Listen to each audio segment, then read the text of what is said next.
नमस्कार। मैं हूँ तुष्टि और आप देख रहे हैं साची बात। और आज हम बात करेंगे उस पावन पर्व की जिसकी गूंज पूरे ब्रह्मांड में सुनाई देती है। चैत्र मास शुक्ल पक्ष और नवमी की वो तिथि जब अयोध्या की गलियों में खुशियों का सैलाब उमड़ पड़ा था।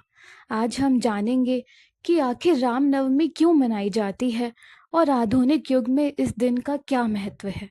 चलिए समय के पहिए को पीछे घुमाते हैं और चलते हैं त्रेता युग की उस पावन नगरी अयोध्या में। कहानी शुरू होती है महाराज दशरथ के महल से।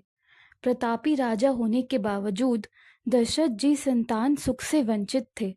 तब ऋषि ऋष्यशृंग के सानिध्य में पुत्र कामेष्टि यज्ञ किया गया।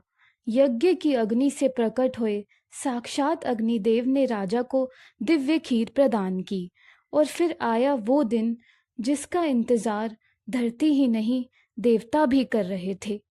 मध्यम काल यानी दोपहर के ठीक 12 बजे जब सूर्य अपने शिखर पर था, तब कौशल्या नंदन प्रभु श्री राम का जन्म हुआ। लेकिन क्या ये सिर्फ एक राजा के बेटे का जन्म था? नहीं, ये जन्म था अधर्म के विनाश का।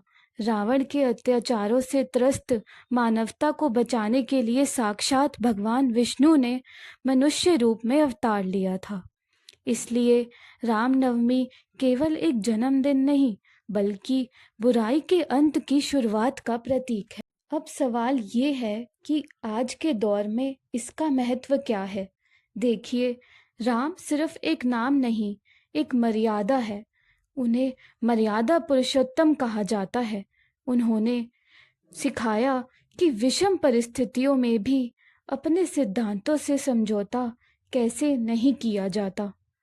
पुत्र के रूप में पिता के वचनों के लिए राजपाट छोड़ देना, भाई के रूप में अटूट प्रेम की मिसाल, राजा के रूप में राम राज्य की स्थापना, जहां अंतिम व्यक्ति का अधिकार भी सुरक्षित हो।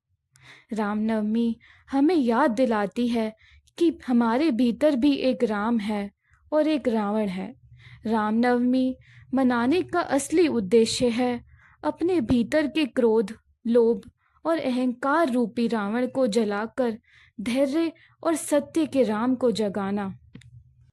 आज के दिन अयोध्या से लेकर रामेश्वरम तक पूरा देश भक्ति के रस में डूबा रहता है।